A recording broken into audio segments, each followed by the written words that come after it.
ಸರ್ಕಾರಕ್ಕೆ, NEET paper ಅನ್ನು leak ಮಾಡಿದ ಬಿಜೆಪಿ ಸರ್ಕಾರಕ್ಕೆ ಕಲಿಕಲಿ में शोर है,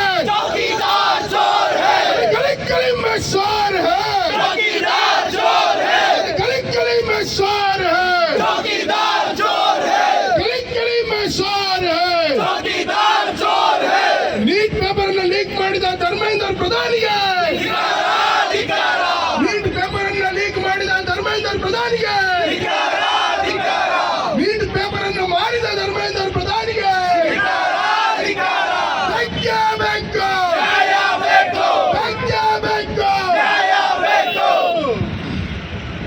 ಕಸ್ತೂರ್ಬಾ ಮೆಡಿಕಲ್ ಕಾಲೇಜಿನಲ್ಲಿ ಯಾವ್ದಾದ್ರು ಒಂದು ವಿದ್ಯಾರ್ಥಿಗೆ ಸೀಟ್ ಬೇಕಿದ್ರೆ ನಾವು ನೀಟ್ ಎಕ್ಸಾಮ್ ಅನ್ನು ಬರೆಯುವಂತ ಒಂದು ಪದ್ಧತಿ ಇದೆ. ನೀಟ್ ಎಕ್ಸಾಮ್ ಒಂದು ಮೆಡಿಕಲ್ ಎಂಟ್ರೆನ್ಸ್ ಎಕ್ಸಾಮ್ ಆಗಿರ್ತದೆ. ಅದು PG ಆಗಲಿ UG ಆಗಲಿ ನೀಟ್ ಎಕ್ಸಾಮ್ ಅನ್ನ ಇದನ್ನ ಕ್ಲಿಯರ್ ಮಾಡಿ ನೀವು ಸೀಟನ್ನು ಪಡ್ಕೊಳ್ಳುವಂತ ಒಂದು ವ್ಯವಸ್ಥೆ ನಮ್ಮ ದೇಶದಲ್ಲಿದೆ.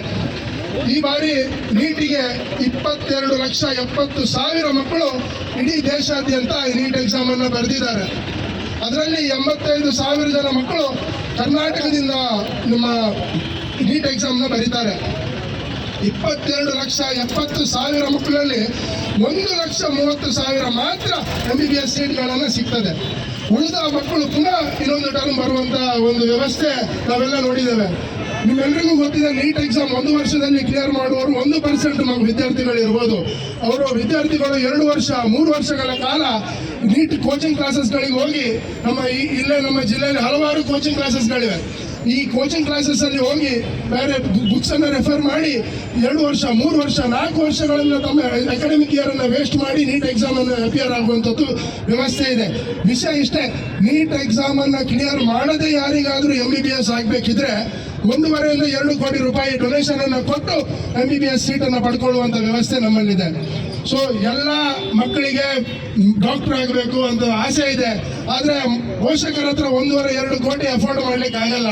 ಸೊ ನೀಟ್ ಎಕ್ಸಾಮ್ ಬರೆದು ಮಕ್ಕಳಿಗೆ ಒಂದು ಆಸೆ, ನಾನು ನೀಟ್ ಎಕ್ಸಾಮ್ ಬರೀತೇನೆ, ಈ ವರ್ಷ ಆಗಲಿಲ್ಲ ನೆಕ್ಸ್ಟ್ ವರ್ಷ ಬರೀತೇನೆ, ನೆಕ್ಸ್ಟ್ ವರ್ಷ ನೆಕ್ಸ್ಟ್ ವರ್ಷ ಬರೀತೇನೆ, 2 ವರ್ಷ ಹೋಗ್ಲಿ 3 ವರ್ಷ ಹೋಗ್ಲಿ, ನಾನು ನೀಟ್ ಎಕ್ಸಾಮ್ ಅನ್ನ ಕ್ಲಿಯರ್ ಮಾಡಿ ನಾನು MBBS ಸೀಟನ್ನು ಪಡ್ಕೊಂಡು ಗೌರ್ಮೆಂಟ್ MBBS ಸೀಟನ್ನು ಪಡ್ಕೊಂಡು ನಾನು ಒಬ್ಬ ಡಾಕ್ಟರ್ ಆಗ್ತೇನೆ, ನಾನು ಈ ಊರಿಗೆ ಒಂದು ಉದ್ಧಾರ ಮಾಡ್ತೇನೆ, ನಾನು ಜನರ ಸೇವೆ ಮಾಡುವ ಭಾಗ್ಯವನ್ನು ಪಡ್ಕೊಳ್ತೇನೆ ಅನ್ನೋ ಒಂದು ಆಸೆ ಎಲ್ಲ ವಿದ್ಯಾರ್ಥಿಗಳಿಗಿದೆ. ಈ ನೀಟಿನ ಎಕ್ಸಾಮ್ ನಲ್ಲಿ ಇದು ಮೊದಲನೇ ಬಾರಿಗೆ ಅಲ್ಲ.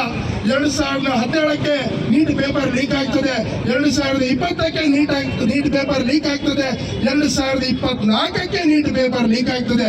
ಇದು ಸತತವಾಗಿ 4ನೇ ಬಾರಿ ನೀಟ್ ಪೇಪರ್ ಲೀಕ್ ಆಗುವಂತದ್ದು.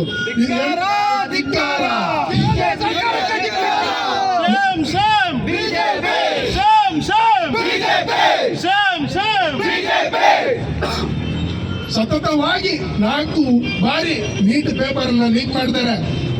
ಬಂಧುಗಳೇ, 4 ಬಾರಿ ನೀಟ್ ಪೇಪರ್ ಎಲ್ಲ ಲೀಕ್ ಆಗಿದೆ. ಆ ವಿಚಾರ ಖಾಲಿ 4 ಬಾರಿ ನೀಟ್ ಪೇಪರ್ ಲೀಕ್ ಆದದ್ದು ನಮ್ಮೆಲ್ಲರಿಗೂ ಗೊತ್ತಾಗಿದೆ. ಈ ಮಿಡ್ಲ್ ನಲ್ಲಿ 2017ರಿಂದ 2026 ಒಳಗೆ 9 ವರ್ಷದಲ್ಲಿ ಉಳಿದ 5 ಬಾರಿ ನಮ್ಗೆ ನೀಟ್ ಪೇಪರ್ ಲೀಕ್ ಆದದ್ದು ಗೊತ್ತೇ ಇಲ್ಲ. ವಿಷಯ ಇಷ್ಟೇ, ಲೀಕ್ ಆಗಲಿಲ್ಲ ಅಂತಲ್ಲ, ಇವರು ಪ್ರತಿ ಬಾರಿ ನೀಟ್ ಪೇಪರ್ ಅನ್ನ ಮಾಡ್ತಾರೆ. ಈ ಕೋಚಿಂಗ್ ಮಾಫಿಯಾ ಏನಿದೆ, ಇದು ನಾರ್ತ್ ಇಂಡಿಯಾದ ಕೋಚಿಂಗ್ ಮಾಫಿಯಾ. ನಮ್ಮ ಇಲ್ಲಿನ ವಿದ್ಯಾರ್ಥಿಗಳಿಗೂ ಪೇಪರ್ ಲೀಕ್ಗೂ ಯಾವುದೇ ಸಂಬಂಧ ಇಲ್ಲ. ನಮ್ಮ ವಿದ್ಯಾರ್ಥಿಗಳು ಯಾವತ್ತು ಪ್ರಾಮಾಣಿಕ ವಿದ್ಯಾರ್ಥಿಗಳು. ಅದರಲ್ಲಿ ಉಡುಪಿ ಮತ್ತು ದಕ್ಷಿಣ ಕನ್ನಡ ಜಿಲ್ಲೆ, ನೀವು ಮೊನ್ನೆ SLC ರಿಸಲ್ಟ್ ಆಗಿರ್ಬೋದು, ನಮ್ಮ PU ಎಕ್ಸಾಮ್ ನ ರಿಸಲ್ಟ್ ಆಗಿರ್ಬೋದು, ನಾವು ಇಡೀ ರಾಜ್ಯದಲ್ಲಿ ನಂಬರ್ 1 ಮತ್ತು 2nd ಪ್ಲೇಸ್ ಅಲ್ಲಿ ಇದ್ದೇವೆ. ಸೊ ಹೈಯೆಸ್ಟ್ ಮೆಡಿಕಲ್ ಕಾಲೇಜಸ್ ಗಳಿರೋದು, ಎಜುಕೇಶನಲ್ ಹಬ್ ಆಗಿರೋದು ಮಣಿಪಾಲ್ ಹಾಗೂ ಮಂಗಳೂರು. ಮಣಿಪಾಲ್ ನಲ್ಲಿ ನಮ್ಮ ಹತ್ರ ಮಾಯೆ ಇದೆ, ನೀವು ಮುಂದೆ ನೋಡಬಹುದು. ಇಡೀ ದೇಶದಲ್ಲ, ರಾಜ್ಯದಲ್ಲ, ನಮ್ಮ ದೇಶದ ಹೊರ ದೇಶದಿಂದ ಮಕ್ಕಳು ಬರ್ತಾರೆ ಇಲ್ಲಿ ಕಲೀಲಿಕ್ಕೆ. ನೋಡಿ ಬಂಧುಗಳೇ, ಇವತ್ತು ಜನರು ಹೇಗೆ MBA ಮಾಡ್ಲಿಕ್ಕೆ ಲಂಡನ್ಗೆ ಹೋಗ್ತಾರೆ, ಹಾಗೆ ಈಗ MBBS ಮಾಡ್ಲಿಕ್ಕೆ ನೇಪಾಳಿಗೆ ಹೋಗೋ ಪರಿಸ್ಥಿತಿ ನಮ್ಮ ದೇಶದಲ್ಲಿದೆ. ನಾನು ಇವತ್ತು ಬೆಳಿಗ್ಗೆ ನೋಡ್ತಾ ಇದ್ದೆ, MBBS ನೇಪಾಳಲ್ಲಿ ಮಾಡಿದ್ರೆ ನಿಮ್ಗೆ 60 ಲಕ್ಷ ರೂಪಾಯಿಯಲ್ಲಿ MBBS 5 ವರ್ಷ ಮುಗಿತದೆ, ನಿಮ್ಗೆ ಇಂಟರ್ನ್ಶಿಪ್ ಮುಗಿತದೆ, ಎಲ್ಲಾ ರೀತಿಯ ಸರ್ಟಿಫಿಕೇಟ್ ಸಿಗ್ತದೆ. ರಷ್ಯಾಕ್ಕೆ ಮಕ್ಕಳು ಹೋಗ್ತಾರೆ MBBS ಮಾಡ್ಲಿಕ್ಕೆ. ನಮ್ಮ ದೇಶದ ಎಜುಕೇಶನ್ ಸಿಸ್ಟಮ್ ಅನ್ನ ಈ ಬಿಜೆಪಿ ಸರ್ಕಾರದವರು ಮಾಡಿಬಿಟ್ಟಿದ್ದಾರೆ. ಇದನ್ನ ನಾವೆಲ್ಲರೂ ಅರ್ಥ ಮಾಡಿಕೊಳ್ಳೋ ವಿಚಾರ ಇದೆ. ನಮ್ಮ ನಾಯಕರಾದ ಪ್ರಕಾಶ್ ಶೆಟ್ಟಿ ಅವರಿದ್ದಾರೆ, ಅವರನ್ನು ಕೂಡ ನಮ್ಮೆಲ್ಲರ ಪರವಾಗಿ ಸ್ವಾಗತಿಸುತ್ತೇನೆ. ಒಬ್ಬ ನೀಟ್ ಎಕ್ಸಾಮ್ ನ ಒಂದು ಕ್ವಶನ್ ಅನ್ನು ಕರೆಕ್ಟ್ ಆಗಿ ಬರೆದ್ರೆ 4 ಮಾರ್ಕ್ ಸಿಗ್ತದೆ, -1 ಮಾರ್ಕಿಂಗ್ ಸಿಗ್ತದೆ. ನಮ್ಮ ವಿದ್ಯಾರ್ಥಿಗಳು ಇಷ್ಟು ಪ್ರಾಮಾಣಿಕ ಪ್ರಯತ್ನ ಮಾಡಿ 2 ಬಾರಿ 3 ಬಾರಿ 4 ಬಾರಿ ಎಕ್ಸಾಮ್ಗಳನ್ನ ಬರೀತಾರೆ. ಆದ್ರೆ ಈ ಬಾರಿ ಮೇ 3ಕ್ಕೆ ನಮ್ಮ ವಿದ್ಯಾರ್ಥಿಗಳು ಎಕ್ಸಾಮ್ ಅನ್ನು ಬರೆದಿದ್ದಾರೆ. ಮೇ 8ಕ್ಕೆ ಇದೇ NTA ಅವರು ಈ ನೀಟ್ ಎಕ್ಸಾಮ್ ನ ಕಂಡಕ್ಟ್ ಮಾಡುವುದು. NTA ನ್ಯಾಷನಲ್ ಟೆಸ್ಟಿಂಗ್ ಏಜೆನ್ಸಿ, ಈಗ ಅದನ್ನ ನ್ಯಾಷನಲ್ ಟ್ರಾಮಾ ಏಜೆನ್ಸಿ ಅಂತ ಹೇಳಿದ್ರು ತಪ್ಪಾಗ್ಲಿಕ್ಕಿಲ್ಲ. ಯಾಕಂದ್ರೆ ಇವರು ಯಾವುದೇ ರೀತಿಯ ಎಕ್ಸಾಮಿನೇಷನ್ ಮಾಡಲಿಕ್ಕೆ ಇವರು ಪ್ರತಿ ಸತಿ ವಿಫಲರಾಗಿದ್ದಾರೆ. ಆದರೂ ಧರ್ಮೇಂದ್ರ ಪ್ರಧಾನ್ ಅವರ ನೇತೃತ್ವದಲ್ಲಿ 4 ಬಾರಿ ಪೇಪರ್ ಅನ್ನ ಲೀಕ್ ಆಗ್ತದೆ. ಧರ್ಮೇಂದ್ರ ಪ್ರಧಾನ್ ಹೇಳ್ತಾರೆ, ತೊಂದರೆ ಇಲ್ಲ ವಿದ್ಯಾರ್ಥಿಗಳೇ, ಈ ಬಾರಿ ಪೇಪರ್ ಲೀಕ್ ಆಗಿದೆ, ನಾವು ಎಕ್ಸಾಮ್ ಅನ್ನ ಕ್ಯಾನ್ಸಲ್ ಮಾಡ್ತೇವೆ. ಜೂನ್ 29ಕ್ಕೆ ಪುನಃ ಎಕ್ಸಾಮ್ ಅನ್ನ ಬರೀರಿ, ನಾವು 15 ನಿಮಿಷ ಕೊಡ್ತೇವೆ. 15 ನಿಮಿಷ ಹಿಡ್ಕೊಂಡು ನಾವು ನಮ್ಮ ವಿದ್ಯಾರ್ಥಿಗಳು ಏನು ಮಾಡುದು ಸರ್? 15 ತಿಂಗಳು ಅವರು ದಿನಕ್ಕೆ 15 ಗಂಟೆಗಳ ಕಾಲ ಓದಿದ್ರು ಅವರು ನೀಟನ್ನು 1 ವರ್ಷದಲ್ಲಿ ಕ್ಲಿಯರ್ ಮಾಡ್ಲಿಕ್ಕೆ ಆಗುದಿಲ್ಲ. ನಿಮ್ಮ ನಿರ್ಲಕ್ಷ್ಯತೆಯಿಂದ, ನಿಮ್ಮ ದುಡ್ಡಿನ ಆಸೆಗೋಸ್ಕರ ನೀವು ಪೇಪರ್ಗಳನ್ನ ಕೋಚಿಂಗ್ ಇನ್ಸ್ಟಿಟ್ಯೂಟ್ಗಳಿಗೆ ಮಾರಿ ನೀವು ಈಗ ನಮ್ಮ ಅದು ಸಿಕ್ಕಿಬಿದ್ದರು ಅಂತ ಹೇಳ್ತೀರಿ. ನಾವು CBI ತನಿಖೆ ಕೊಡ್ತೇವೆ. ಯಾವ CBI ಸ್ವಾಮಿ? CBI ಎಲ್ಲಾ ರೀತಿಯ CBI ಅನ್ನ ED ಅನ್ನ ನೋಡಿ ಆಗಿದೆ. ಕೇಂದ್ರ ಸರ್ಕಾರದವರು CBI ಅನ್ನ ಯಾವ ರೀತಿ ಉಪಯೋಗಿಸ್ತಾರೆ, ED ಅನ್ನ ಯಾವ ರೀತಿಯಲ್ಲಿ ಉಪಯೋಗಿಸ್ತಾರೆ ನಾವೆಲ್ಲ ನೋಡಿದ್ದೇವೆ. ಸೊ ಯಾವ CBI ಇಲ್ಲ, ಯಾವ ED ಇಲ್ಲ. ನಮ್ಮ ಬೇಡಿಕೆ, ನಮ್ಮ NSU ಇದು ಮತ್ತು ಯೂತ್ ಕಾಂಗ್ರೆಸ್ನ ಬೇಡಿಕೆ, ನಮ್ಮ ನಾಯಕರ ಬೇಡಿಕೆ ಏನಂದ್ರೆ, ಈ ನೀಟಿನ ಏನು ಹಗರಣ ಆಗಿದೆ ಅದನ್ನ ಸುಪ್ರೀಂ ಕೋರ್ಟಿನ ಜಡ್ಜ್ ನಂಡರಿ ಒಂದು ಸಮಿತಿ ಮಾಡಿ ಅದನ್ನ ಸುಪ್ರೀಂ ಕೋರ್ಟಿನ ಜಡ್ಜ್ ಅದನ್ನ ಅಧ್ಯಕ್ಷರಾಗಿ ಅದನ್ನ ಒಂದು ಇದಕ್ಕೆ ನ್ಯಾಯ ಕೊಡುವಂತ ಕೆಲಸ ಮಾಡಬೇಕು. ಯಾಕಂದ್ರೆ ಇದು ಪ್ರತಿ ಸತಿ ಇವರದ್ದು ಅಭ್ಯಾಸ ಆಗಿದೆ.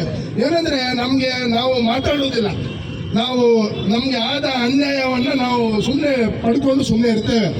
ನಾವು ಇದೇ ರೀತಿಯಲ್ಲಿ ಮಾಡ್ತಾ ಹೋದ್ರೆ ಮುಂದೆ ಬರುವ ದಿನಗಳಲ್ಲಿ ಎಲ್ಲ ಈ ನಾರ್ತ್ ಇಂಡಿಯನ್ ಕೋಚಿಂಗ್ ಸೆಂಟರ್ನಿಂದ ಕಲಿತು ಈ ಪೇಪರ್ ಲೀಕ್ ಮಾಡಿಕೊಂಡು ಇವರೆಲ್ಲ MBBS ಅನ್ನು ಕ್ಲಿಯರ್ ಮಾಡಿ ಇಲ್ಲಿ ಬಂದು ನಮ್ಮ ಜೀವಗಳನ್ನು ಎಲ್ಲ ಲಗಡಿ ತೆಗಿತಾರೆ. ಈಗಲೇ ಆಸ್ಪತ್ರೆಗೆ ಹೋದ್ರೆ ಎಷ್ಟು ದಿನ ನಾವು ಬದುಕಿ ವಾಪಸ್ ಬರ್ತೇವೆ ಅಂತ ಗ್ಯಾರಂಟಿ ಇಲ್ಲ. ಹೀಗೆ ಇವರು ಮೆಡಿಕಲ್ ಎಕ್ಸಾಮ್ನ ಪೇಪರ್ಗಳನ್ನೆಲ್ಲ ಬರೆದ್ರೆ ಲೀಕ್ ಮಾಡಿ ಬರ್ಸಿದ್ರೆ ನಾವು ನಮ್ಮ ಆಯುಷ್ಯ ಇನ್ನೊಂದು 25 ವರ್ಷ ಕಮ್ಮಿ ಆದ್ರೆ ಅದು ಹೇಳಲಿಕ್ಕೆ ತಪ್ಪಾಗ್ಲಿಕ್ಕಿಲ್ಲ. ನಾವು ಇದನ್ನ ಎಲ್ಲ ನೆನಪಿನಲ್ಲಿ ಇಟ್ಕೊಳ್ಬೇಕು ಬಂಧುಗಳೇ. ನೋಡಿ, ಈಗ ನೀವು CET ಎಕ್ಸಾಮ್ ಬರೆಯುವಂಥದ್ದು ಒಂದು ವ್ಯವಸ್ಥೆ ಇದೆ. CET ಎಕ್ಸಾಮ್ ವೀರಪ್ಪ ಮೊಯ್ಲಿ ಸಾಹೇಬರು CM ಆದ ಟೈಮ್ನಲ್ಲಿ CET ಎಕ್ಸಾಮ್ನ ತಂದರು. ಯಾಕೆ? ಎಲ್ಲಾ ವಿದ್ಯಾರ್ಥಿಗಳಿಗೆ ಸಮಾನತೆ ಇರಬೇಕು. ಒಬ್ಬ ಬಡ ವಿದ್ಯಾರ್ಥಿ ಕೂಡ ಇಂಜಿನಿಯರ್ ಆಗೋ ಕನಸನ್ನ ಕಾಣಬೇಕು, ಆ ಕನಸನ್ನು ಈಡೇರಿಸಬೇಕೆನ್ನೋ ನಿಟ್ಟಿನಲ್ಲಿ ವೀರಪ್ಪ ಮೊಯ್ಲಿ ಸಾಹೇಬರು CET ಕಾನೂನನ್ನು ತಂದರು. ಆ ಕಾನೂನಿನ ಮುಖಾಂತರ ಇವತ್ತಿಗೂ ಸಹ ಯಾರಾದ್ರೂ ಒಬ್ಬ ವಿದ್ಯಾರ್ಥಿ ಗೌರ್ಮೆಂಟ್ ಸೀಟ್ ಆಗಿರ್ಬೋದು, ಇಂಜಿನಿಯರಿಂಗ್ ಕಾಲೇಜಲ್ಲಿ ಸೀಟ್ ಪಡ್ಕೊಂಡಿದ್ದಾನೆ, ಒಬ್ಬ ಬಡ ವಿದ್ಯಾರ್ಥಿ ಇಂಜಿನಿಯರ್ ಆಗಿದ್ದಾನೆ ಅಂದ್ರೆ ಅದಕ್ಕೆ ಕಾಂಗ್ರೆಸ್ ಸರ್ಕಾರ, ಅದಕ್ಕೆ ವೀರಪ್ಪ ಮೊಯ್ಲಿ ಸಾಹೇಬರೇ ಕಾರಣ ಅಂತ ಹೇಳಿದ್ರೆ ತಪ್ಪಾಗ್ಲಿಕ್ಕಿಲ್ಲ. ಇವರಿಗೆ NTA ಅನ್ನ ಇಟ್ಕೊಂಡು ಎಕ್ಸಾಮಿನೇಷನ್ ಮಾಡ್ಲಿಕ್ಕೆ ಆಗ್ಲಿಲ್ಲ ಅಂದ್ರೆ ಕೇಂದ್ರ ಸರ್ಕಾರದವರು ದಯವಿಟ್ಟು ಆ ಮೆಡಿಕಲ್ ಎಂಟ್ರೆನ್ಸ್ ಎಕ್ಸಾಮ್ ಅನ್ನ ರದ್ದು ಮಾಡಲಿ. ನಾವು ಕರ್ನಾಟಕದಲ್ಲಿ ನಮ್ಮ ಸಂಘಟನೆ ಕರ್ನಾಟಕದಲ್ಲಿ ರಾಜ್ಯಾದ್ಯಂತ ನಾವು ಈ ಬಾಯ್ಕಾಟ್ ನೀಟ್ ಕ್ಯಾಂಪೇನ್ ಅನ್ನು ಮಾಡ್ತೇವೆ. ನಾವು ಕಾಲೇಜ್ಗಳಿಗೆ ಹೋಗಿ ಈ ನೀಟ್ನ ಅವ್ಯವಹಾರದ ಬಗ್ಗೆ ಹೇಳ್ತೇವೆ. ನಮಗೆ ಯಾವುದೇ ರೀತಿಯ ನೀಟಿನ ಅಗತ್ಯ ಇಲ್ಲ. ನಮ್ಮ ಮಕ್ಕಳಿಗೆ ನಾವು ಕರ್ನಾಟಕದಲ್ಲೇ ನಾವು ಒಂದು ಸಪರೇಟ್ ಎಂಟ್ರೆನ್ಸ್ ಎಕ್ಸಾಮ್ ನ ಮಾಡ್ತೇವೆ. ಆ ಎಂಟ್ರೆನ್ಸ್ ಎಕ್ಸಾಮ್ ನ ಮುಖಾಂತರ ನಮ್ಮ ಮಕ್ಕಳಿಗೆ ಸೀಟ್ ಕೊಡ್ಲಿ. ಯಾಕಂದ್ರೆ ನಮ್ಮ ಕಾಲೇಜಿನಲ್ಲಿ ನಮ್ಮ ಊರಿನ ಕಾಲೇಜಿನಲ್ಲಿ ಎಲ್ಲೆಲ್ಲಿಂದ ಬಂದು ನಮ್ಮ ಕಲಿತು ನಮ್ಮ ಮಕ್ಕಳಿಗೆ ಸೀಟ್ ಸಿಕ್ಕಿದಂತ ಪರಿಸ್ಥಿತಿ ಇಲ್ಲಿ ಆಗಿದೆ. ಅದಕ್ಕೆ ನಮ್ಮ ರಾಜ್ಯದ ಮಕ್ಕಳಿಗೆ 85% ಪ್ರಾಮಿನೆನ್ಸ್ ನಮ್ಮ ಕಾಲೇಜಿಗೆ ಕೊಡ್ಲಿ. ಆ ಕಾಲೇಜಲ್ಲಿ ನಾವು ನಮ್ಮ ಕರ್ನಾಟಕ ರಾಜ್ಯದ್ದೇ ಒಂದು ಎಂಟ್ರೆನ್ಸ್ ಎಕ್ಸಾಮ್ ಅನ್ನು ಮಾಡಿ ಅದರಿಂದ ನಾವು ಎಂಟ್ರೆನ್ಸ್ ಅನ್ನು ಕೊಡಬೇಕು ಅಂತ ನಮ್ಮ ಬೇಡಿಕೆ. ಮತ್ತೆ ಕೇಂದ್ರ ಸರ್ಕಾರ ಇಷ್ಟೆಲ್ಲ ಹಗರಣ ಮಾಡಿದೆ, ಕೋಟಿಗಟ್ಟಲೆ ರೂಪಾಯಿ ತಿಂದಿದ್ದಾರೆ. ಈಗ ವಿದ್ಯಾರ್ಥಿಗಳ ಮಾನಸಿಕ ಪರಿಸ್ಥಿತಿ ತುಂಬಾ ಹದಗೆಟ್ಟಿದೆ. ಈಗಾಗಲೇ ನೀವು ನೋಡ್ಬೋದು ಇನ್ಸ್ಟಾಗ್ರಾಮ್ ಅಲ್ಲಿ, ಸೋಷಿಯಲ್ ಮೀಡಿಯಾದಲ್ಲಿ ವಿದ್ಯಾರ್ಥಿಗಳು ಸೂಸೈಡ್ ಮಾಡುವಂಥದ್ದು ನೀವು ದೃಶ್ಯಗಳನ್ನು ನೋಡ್ಬೋದು. ಯಾಕಂದ್ರೆ ಇಷ್ಟು ಕಷ್ಟಪಟ್ಟು ಕೆಲವು ಜನರು ಅವರ ಅಮ್ಮಂದಿರು ಮಗ ನಾಳೆ ಡಾಕ್ಟರ್ ಆಗ್ತಾನೆ ಅಂತ ಹೇಳಿ ಅವರ ಒಡವೆಗಳನ್ನೆಲ್ಲ ಅಡವಿಟ್ಟಿದ್ದಾರೆ.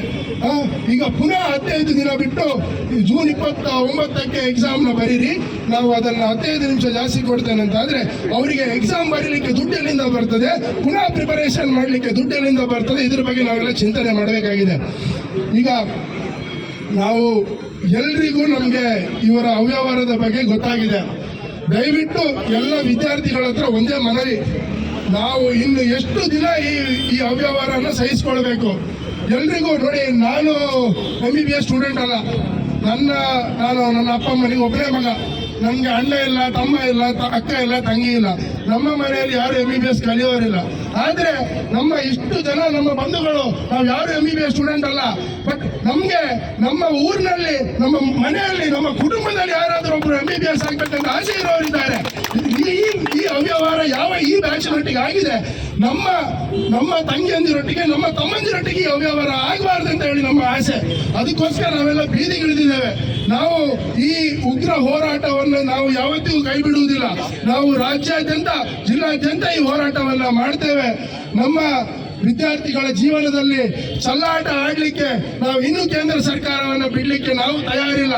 ನಾವು ಇನ್ನೂ ಕೇಂದ್ರ ಸರ್ಕಾರದವರು ಇನ್ನೂ ನಮ್ಮ ಮೇಲೆ ದಬ್ಬಾಳಿಕೆ ಮಾಡಿದ್ರೆ ನಾವೆಲ್ಲರೂ ಎಲ್ಲ ಕಾಲೇಜ್ಗಳಿಗೆ ಹೋಗಿ ಎಲ್ಲ ಮಕ್ಕಳನ್ನ ಒಟ್ಟು ಮಾಡಿ ಬೀದಿಗೆ ತರುವಂತ ಕೆಲಸ ಮುಂದಿನ ದಿನಗಳಲ್ಲಿ ಮಾಡ್ತೇವೆ ಅಂತ ಹೇಳಿ